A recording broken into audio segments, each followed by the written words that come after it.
Murgud police station यांच्या वतीने मुरगुड शहरातील व्यापारी संघटना पदाधिकारी व इतर व्यापारी यांची बैठक घेण्यात आली। सध्या मुरगुड शहरामध्ये जवाहर रोडचे काम सुरू असून मुख्य बाजारपेठ मार्गे एसटी व प्रवासी वाहतूक सुरू करण्यात आलेली आहे।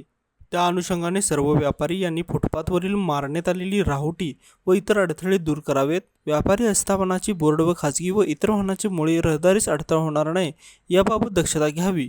मंगळवार रोजीच्या आठवडा बाजार दिवशी पर्यायी वाहतूकबाबत या अनुषंगाने चर्चा करण्यात आली। या बैठकीमध्ये व्यापाऱ्यांतर्फे आनंदा गोरुले, उद्धव मिरजकर, मकरंद धर्माधिकारी यांनी चर्चेमध्ये सहभाग नोंदवला।